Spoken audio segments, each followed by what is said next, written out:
अपना सेवन से सामाजिक विज्ञान दिनांक 9/10/2020 हमारे अध्याय 3 दिल्ली के सुल्तान। सर्वप्रथम हमने अध्याय 2 में पढ़ा था राजा और राज्य कावेरी डेल्टा जिससे क्षेत्र बड़े राज्यों के केंद्र बन गए थे।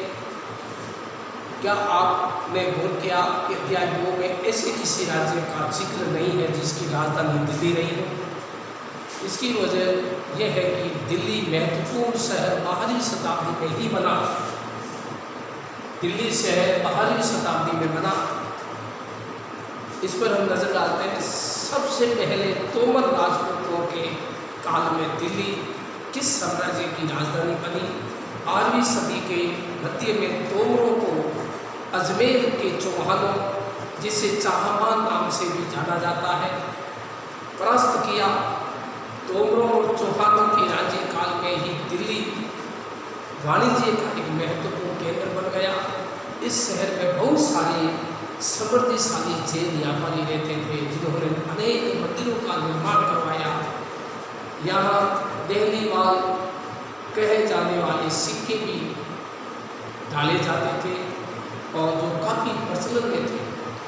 13वीं सदी के आरंभ में दिल्ली सल्तनत का स्थापना हुई, जिसके साथ दिल्ली एक ऐसा राजधानी में बदल गई जिसका नियंत्रण उपमहाद्वीप के बहुत बड़े क्षेत्र पर फैला था। और फिर से नजर डालिए और उन पर वंशों की पहचान कीजिए जिसमें मिलकर दिल्ली की सल्तनत बनी। जिस इलाकों को हम आज दिल्ली के नाम से जानते हैं, वहाँ इन सुल्तानों ने अनेक नगर बसाए, दिल्ली पूना और कई प्रकार के यहाँ पर जैसे इल्तुतमिश की मकबरा। और दिल्ली के सुल्तान में सबसे पहले दिल्ली के शासक 5वीं शताब्दी में 1165 राजपूत वंश, जिसके अंतर्गत 1206-1299 में प्रारंभिक तुर्की शासन और 1206 से 1210 कुतुबुद्दीन ऐबक, 1210 से 1236 शमसुद्दीन इल्तुतमिश, 1236 से 1240 रजिया, 1267 से 1287 गयासुद्दीन बलबन। राजपूत शासनकाल 1165 में 12वीं शताब्दी के अंदर सबसे पहले तोमर आए। उसके बाद अनंतपाल 1130 से 1145, चौहान 1165 से 1192 तक। 1191 के अंदर तराइन का पहला युद्ध मुहम्मद घोरी और पृथ्वीराज चौहान के बीच में हुआ, जिसमें चौहान विजय हुआ।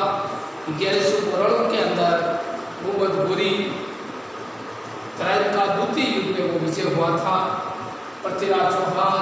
उसके बाद आता है खिलजी वंश 1290 से लगाकर 1320, जलालुद्दीन खिलजी 1290 से लगाकर 1296, जलालुद्दीन खिलजी 1296 से लगाकर 1316। फिर आता है तुगलक वंश 1320 से 1414, गयासुद्दीन तुगलक 1320 से 1324, मुहम्मद तुगलक 1324 से 1351 तक, फिरोज शाह तुगलक 1351 से लगाकर 1381 पर इन लोगों ने शासन किया। और दिल्ली के सुल्तानों के बारे में हम जानकारी प्राप्त करते हैं। हालांकि अभिलेखों, सिक्कों और स्थापत्य भवन निर्माण कला के माध्यम से काफ़ी सूचना मिलती है, मगर और भी महत्वपूर्ण के इतिहास, तारीख, एक वचन, तवारीख और वचन है जो सुल्तानों के शासनकाल में प्रशासन की भाषा फारसी में लिखे गए। जैसे तवारीख में लेखक, सचिव, प्रशासक, कवि और दरबारी जैसे सुनिश्चित व्यक्ति होते थे जो घटनाओं का वर्णन भी करते थे, शासकों को प्रशासक संबंधी सलाह भी देते थे, न्याय संगत शासन के महत्व पर बल देते थे। पांडुलिपि को तैयार करने के 4 चरण थे। कागज तैयार करना, लेखन कार्य महत्वपूर्ण शब्दों और अनुच्छेदों की ओर ध्यान आकर्षित करने के लिए सोने को पिघलाकर उसका प्रयोग और जिल्द तैयार करना, क्या आपको लगता है कि न्याय चक्र राजा और प्रजा के बीच के संबंध को समझाने के लिए उपयुक्त शब्द है? 13वीं सदी के इतिहासकार फूके मुदबिर ने लिखा था, राजा का काम सैनिकों के बिना नहीं चल सकता। सैनिक वेतन के बिना नहीं रह सकते थे।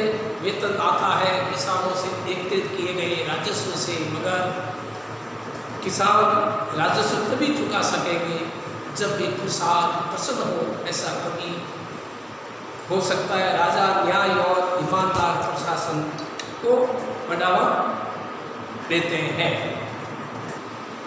कुछ और बातें ध्यान में रखते हैं। तवारी के लेखक नगरों में, विशेषकर दिल्ली में रहते हैं। गांव में साहित्य कवि रहते हों, वे अक्सर अपने इतिहास सुल्तानों के लिए उनसे ढेर सारे इनाम इकराम पाने की आशा में लिखा करते थे। लेखक अक्सर शासकों को जन्मसिद्ध अधिकार और लिंग भेद पर आधारित आदर्श समाज व्यवस्थाएं बनाए रखने की सलाह देते थे। उनके विचारों के सारे लोग सहमत नहीं होते थे। सन 1236 में सुल्तान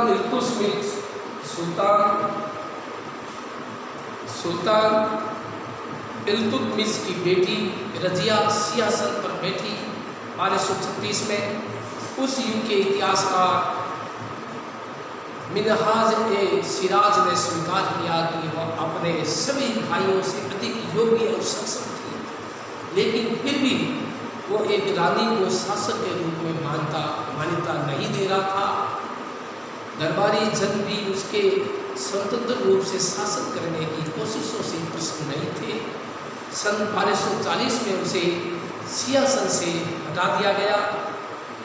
जन्मसिद्ध अधिकार, जन्म के आधार पर विशेष अधिकार का दावा उदाहरण के लिए लोग मानते थे। कुलीन व्यक्तियों को कुछ खास परिवारों में जन्म लेने के कारण शासन करने का अधिकार विरासत में मिलता है। लिंग भेद, स्त्रियों तथा पुरुषों के बीच सामाजिक तथा शरीर रचना संबंधी अंतर, आमतौर पर वह फर्क दिया जाता है। ऐसे अंतर के कारण पुरुष स्त्रियों की तुलना में श्रेष्ठ होते हैं। रजिया के बारे में मिनहाज-ए-सिराज के विचार, मिनहाज-ए-सिराज का सोचना था कि ईश्वर ने जो आदर्श समाज व्यवस्था बनाई है उसके अनुसार स्त्रियों को पुरुषों के अधीन होना चाहिए, और रानी का शासन इस व्यवस्था के विरुद्ध जाता था। इसलिए वो पूछता है, खुदा की रचना के खाते में उसका होरा चूँकि मर्दों की सूची में नहीं आता, इसलिए इतनी शानदार खूबियों से भी उसे आखिर हासिल क्या हुआ। रजिया ने अपने अभिलेखों सिक्कों पर अंकित करवाया कि वह सुल्तान इल्तुतमिश की बेटी थी। आधुनिक आंध्र प्रदेश के वारंगल क्षेत्र में किसी समय काकतीय वंश का राज्य था। उस वंश की रानी सुधर्मा देवी 1262 से 1292 के व्यवहार से रजिया का व्यवहार बिल्कुल विपरीत था। रुद्रमा देवी ने अपने अभिलेखों में अपना नाम पुरुषों जैसा लिखवाकर अपने पुरुष होने का भ्रम पैदा किया था। एक और महिला शासक थी, कश्मीर की रानी दिद्दा 980 से 1003, उसका नाम दिद्दो बड़ी बहन से निकला है।